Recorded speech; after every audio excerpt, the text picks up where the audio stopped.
Welcome everyone to our second event for the semester in the ongoing Little Kanawha Reading Series. I'm so glad that you're all here, and welcome to all of you out there in cyberspace watching this.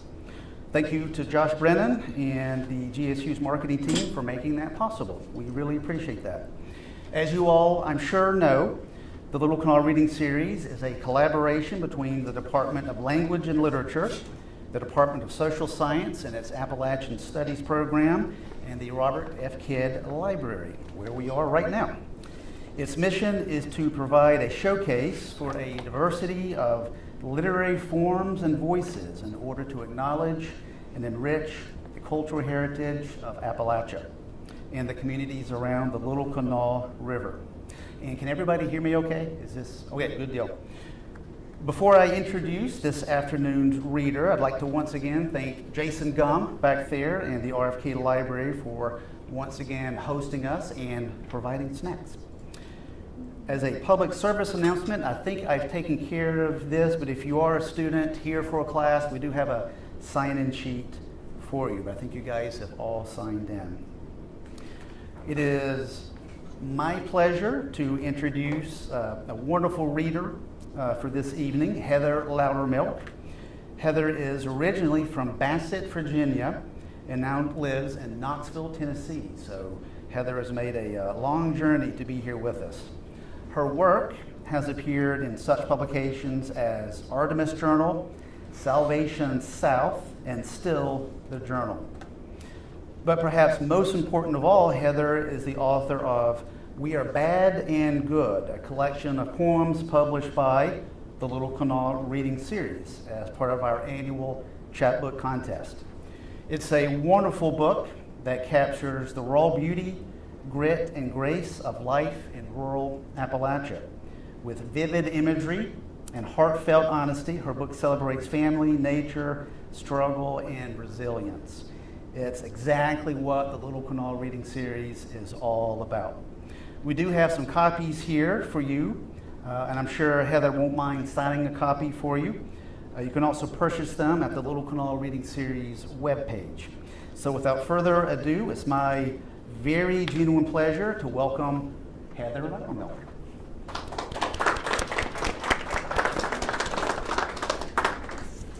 Thank you. I'm really excited to have won the first annual Chapbook contest. It's really special to me, and I hope that this is just the first step on, getting a full-length book series out. So I'm really excited.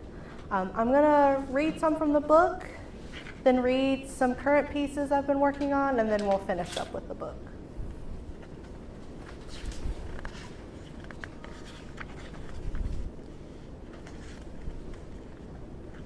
Temperatures. At the beginning of winter, before cold air sets in for good, my parents keep the heat cut off. Instead, they set the oven on broil and open the door. They dress my brother and I in front of it, pulling toddler thermals over our legs, hoping to keep the chill knocked off before we make it to Mama's. Once we are ready, they cut it off, already thinking of how we'll warm back up in 12 hours after their shifts are done. Supper time. We once had a green-skinned chicken that we plucked down from plush feathers to corroded skin. Granny said there's no way in hell we touch a green-skinned chicken with our taste buds. Said we can't afford to die now. Said we can afford new fowl, and it hasn't been like that forever. Granny cooks it up anyway. Said we can't feed it to the dogs raw. I stare at the pan, make a disgusted face. Granny tells me there was a time we'd have nothing to eat but that, so I better be grateful before it's my turn to pay for or raise up the chicken.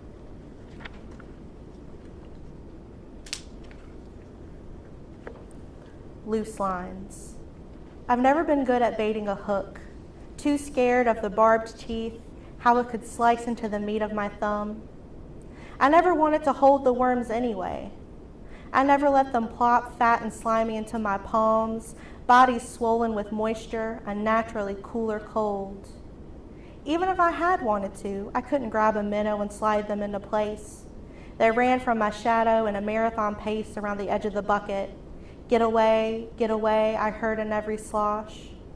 I wondered where the store got them. Did they buy them or collect them from the lake? Who decides the death sentence of a minnow? When I waded into the water without my pole, fish would sit next to me, nip at my toes, wiggle scales against my hairy legs and hello. Until they recognized the lean of my shadow, the bite of my sweat as it rolled off of my reaching hand and into their home. I don't think I noticed any of that then. I didn't know I could smell fear. I've never been good at baiting a hook.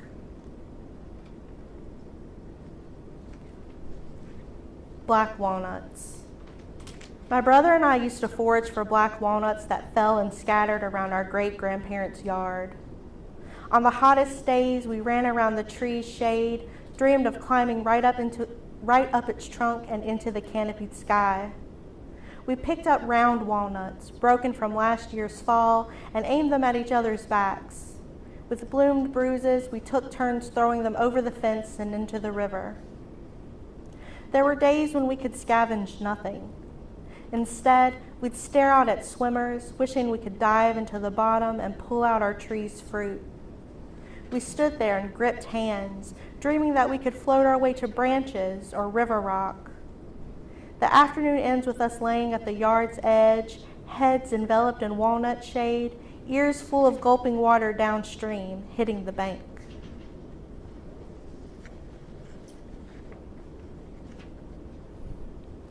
Sopping wet, like beach towels soaked in creek water, dunked by boys who want to see girls hung on the line, pinned up for the sunshine to eat through. Or like wet hair, not enough time to pull out the dryer before men come, try and drag fat knuckles through tangles, pulling knotted strands into their fists. Or maybe like bodies stuffed in barrels, pushed over Union Bridge and into Philpott Lake, women who were curled into themselves and forced to disappear deep into the water.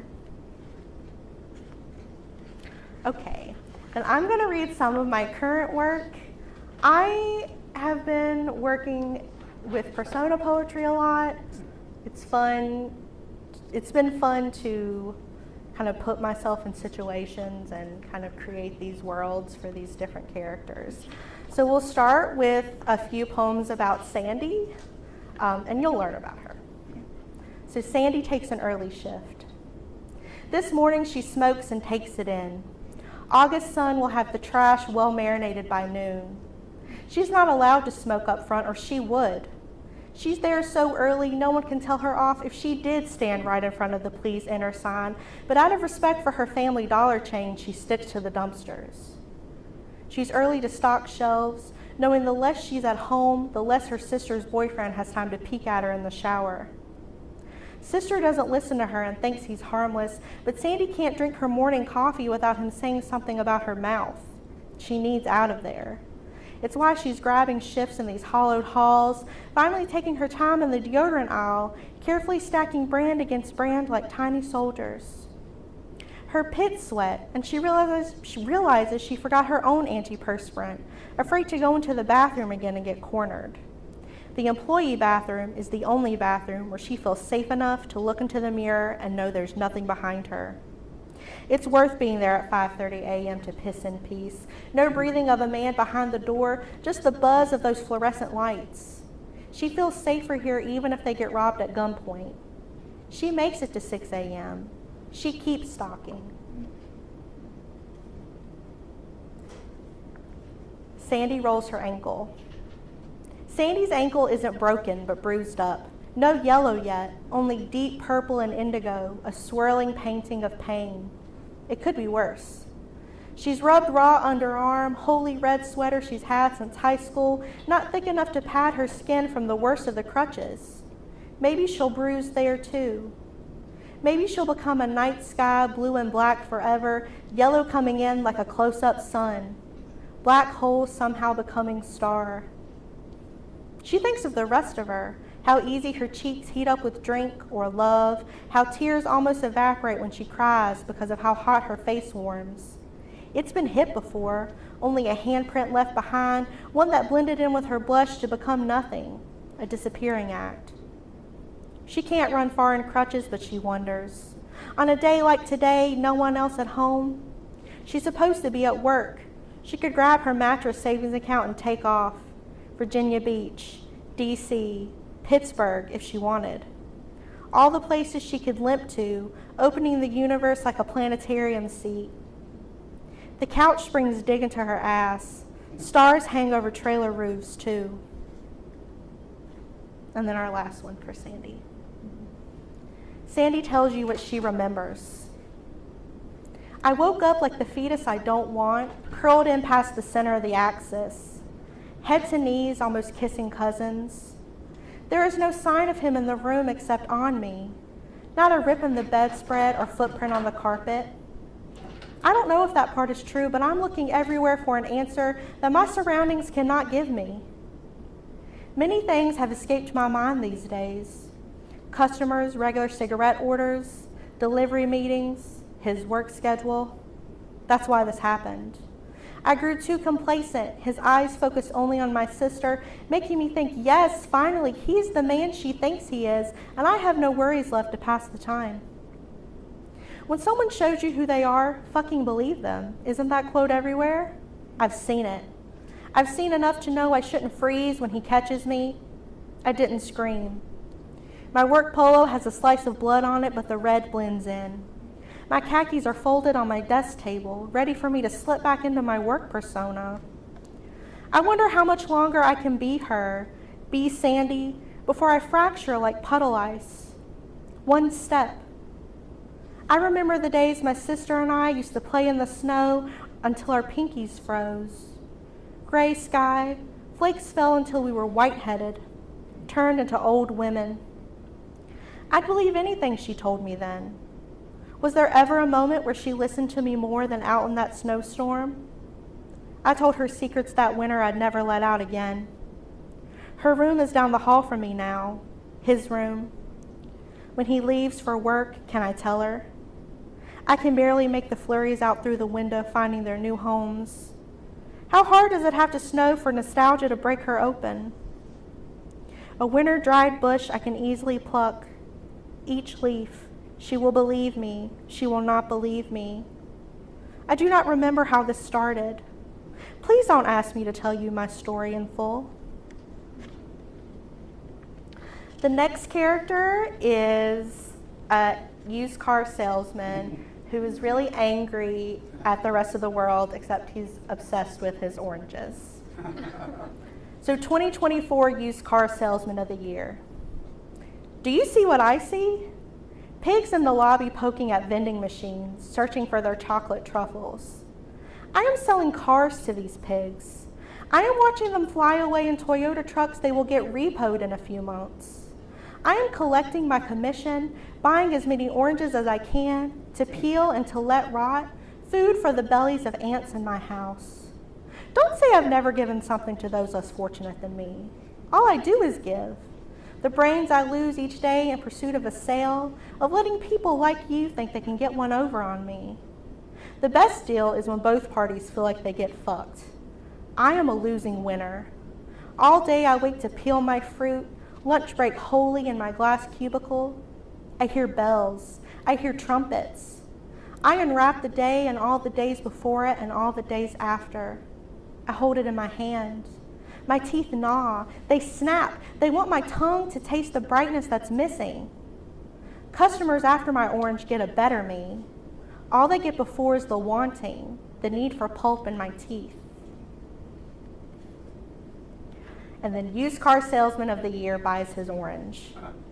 Navel, Cara, Sumo mandarins, halos, all the oranges he'd need stacked together in their orderly piles.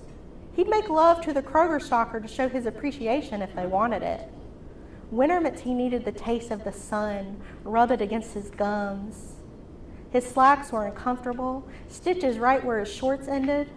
He walked so much today around the lot that he was chafed raw, but there they were, somehow pristine at 8 p.m. at night. Oranges. Not all would be perfectly sweet and juicy, but that was the name of the game. The sour ones kept him going, reminded him every day was left up to chance. Some days he grabbed the wrong orange. He still ate it. And then my last little characters are Sissy and Jim, and they are siblings that are kind of contentious with one another. So Sissy cleans the house. Her father's ghost follows her home as a musty smell. He's the hospital pillows fluffed up, the plastic cup rinsed at the nurse's station because it was full of dust. He's the flecks of dandruff on her black shirt, the itch that brings them down. He's skin cells beneath her fingertips after all the scratching. His head so he can fall asleep, her squeezing her nails into her palms. Now, his house smells stale, unlived even though there are dishes rotting in the sink, some kind of chicken soup with dumplings rolling around when she throws them into the trash. She sprays air freshener, but none of it goes away, despite throwing open every window. She sniffs herself and she's musky, not showered in a few days, almost ripe like a peach that turns overnight on your counter. Everything smells like death in its own way. Once the dishes are done, she lies in her father's place on the couch, following his indention, spine where spines go, and breathes through her mouth. He's not dead yet, but he will be soon, and his specter is already here, like a sweater in the back of a closet she hasn't seen in ages but remembers exactly where it's at, waiting for her to shrug her arms through the sleeves and wear it. Learning to talk. Jim created me. He cannot speak my name, but Sissy came easy to his newly sliding tongue. He christened me in a better image, changed me. Sissy. Who was I before this, before sisterhood got to me? Was I a name worth remembering? Did I outlive her? Maybe she was too big for my girl mouth, and that's why Mama started to call me Sissy as soon as she heard Jim saying it, his cute way of knowing me. And Daddy did unless he was mad, and sometimes I liked to hear him say it. That meant he loved me. And Jim always, always did.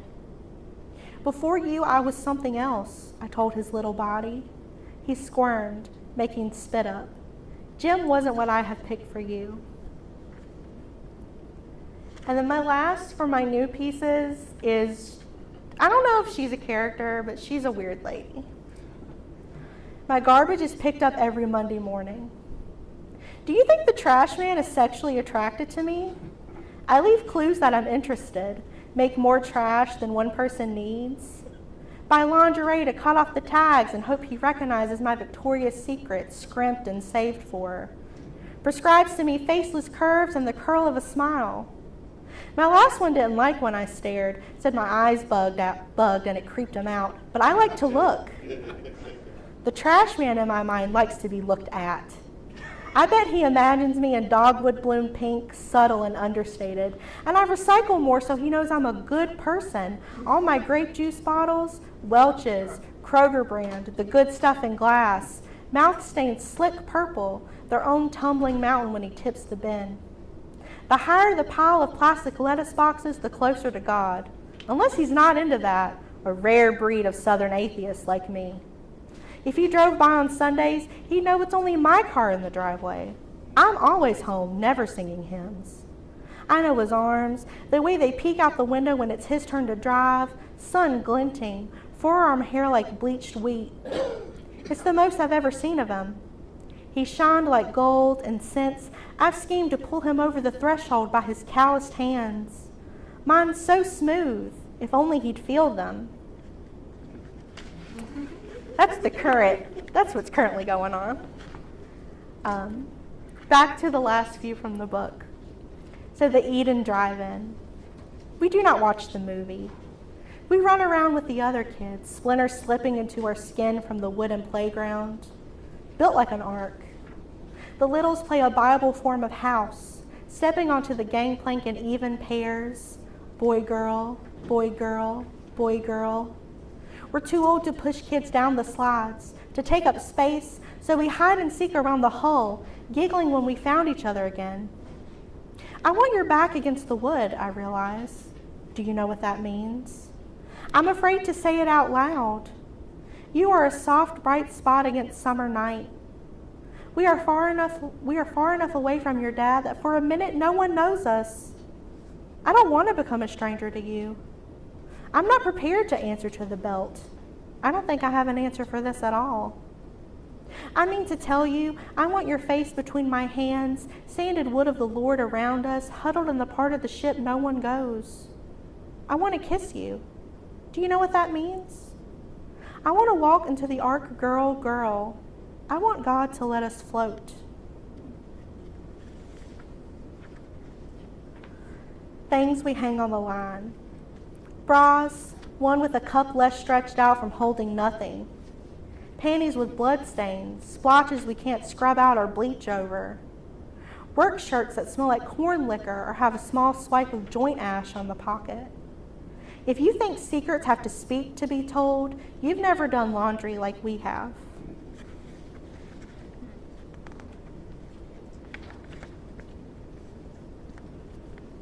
We are repeating history. We are bad and good. For my memo. Coffee table litterings, black hole pile, up to our armpits, smoking Marlboro lights, reds, shorts, and extra longs, same size butts in the ashtray, still trailing fire. Beer bottles lined up, big 40 ounces of Miller High Life, tomato juice bottles, rice salt shakers. I mixed red eyes at this table before I could drive. Drunk driving is funny if you live. That's what I thought when we talked in this living room, when we drank in her car, my car, gripped steering wheels, and flirted all over town. There's nothing like enjoying a drink, nothing like touching a man. Too bad we don't know each other now. And then this is the last one, so thank you again for having me. Past flings with stormwater runoff. Body is a tributary. Everybody else pumps something like trash into me. I want to whisper to you, take your oil spill somewhere else. So many use me like a storm drain, filter dirt out of themselves. I've been many a man's coal dump. I'm ready for better days, cleaner water. I'm ready now. Thank you.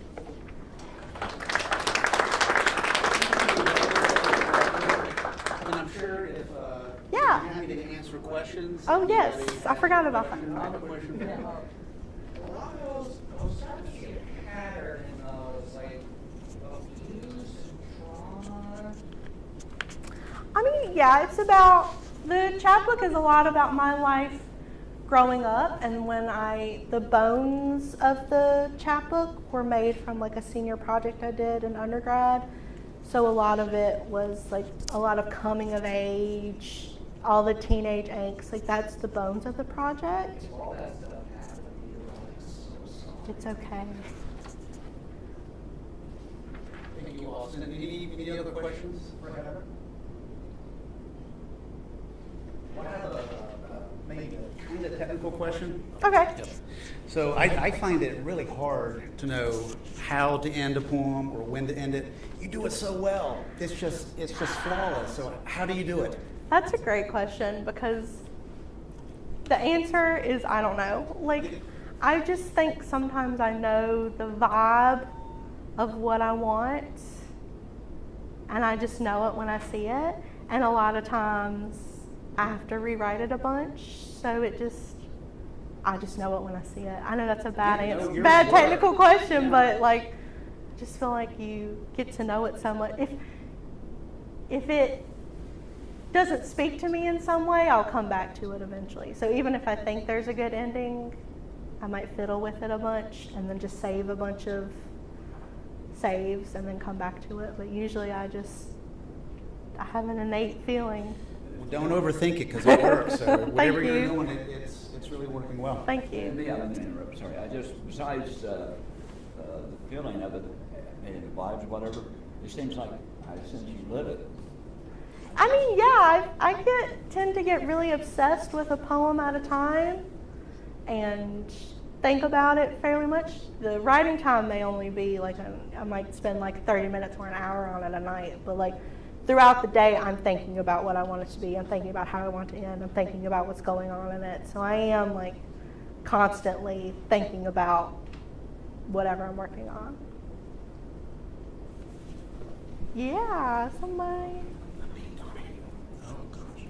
I had a question about there are so many compelling images, especially in a lot of your, like, when you read the newer compositions, like the used car salesman, but also sort of everything that you say about oranges and that, and also the trash man lady, like, and sort of the description of the archaeology of her trash bin and stuff. And I guess I'm interested in whether the process of writing those, are you imagining the characters first, or are you sort of working back from some of these? Because I just found, like, it was so striking as a way to encapsulate those people in, I don't know, that physical way. So I'm wondering kind of which direction it went. So both of those are like different directions. So for like my Orange Man poems, I had to buy a car. And I was really obsessed with oranges when I bought my car. And the car salesman was kind of sleazy. And I was like, well, what if I was my car salesman? Or what if my car salesman was like me and needed an orange? Like, what would he be like as his skeezy self? So I kind of worked from it that way. And then the trash lady, I was thinking about just like, to me, she's a little older. And I was just kind of thinking about like what older people kind of do in their homes all day.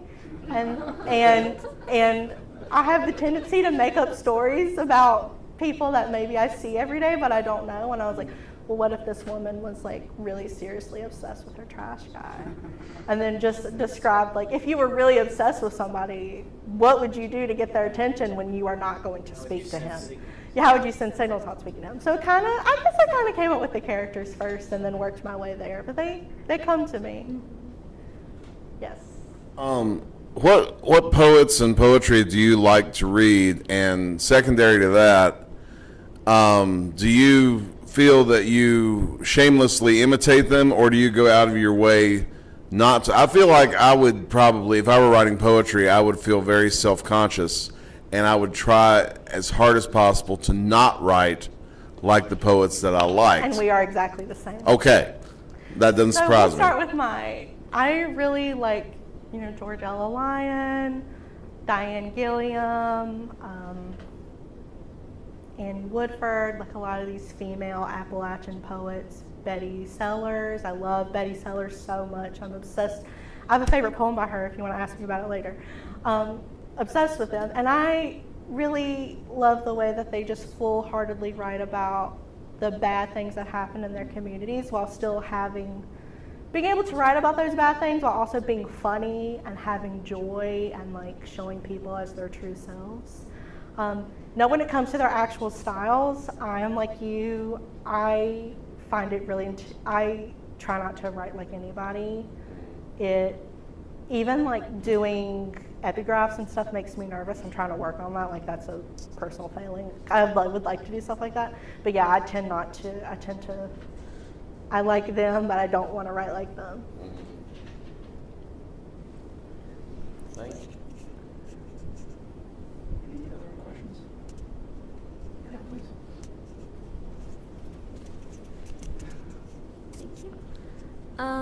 So it's kind of similar to how you end your poems. So I've noticed in a lot of other poems, like the storyline's kind of jagged, and it can be kind of hard to follow along with what they're saying. Yet you're able to just fully encompass like an entire story into such a small poem. Is there a way that you're going about it to do that? A lot of editing, a lot of like, I try to, like when I want to tell a story like that, sometimes I'll start short and then I'll figure out all the details that need to go in it and then I'll re-edit it. And also just, I'm a fan of poems. I hate to say I'm a fan of poems that make sense because I hate saying that, but like I do like poems more that are trying to get you to a certain place in a way that feels accessible. So that's what I want to try to make them accessible through language. I love to write stories, but I've always found it really difficult to do all of the like things that make a story long. So I find doing them with poetry allows me to like cut all the shit I want to cut, and I don't have to worry about it because it's a poem. So yeah.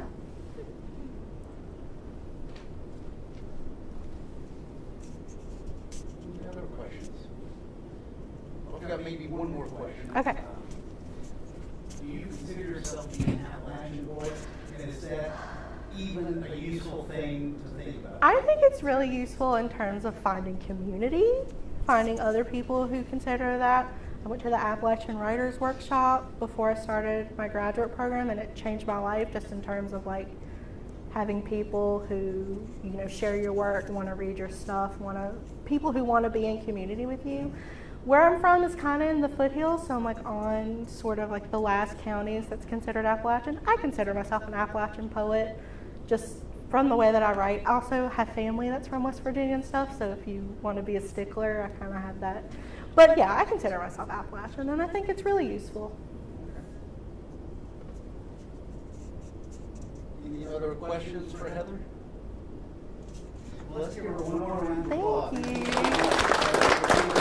Thank you for having me. If you want to stick around, we do have some books, we have some snacks, and I'm sure Heather would be more than happy to chat with you, sign a book,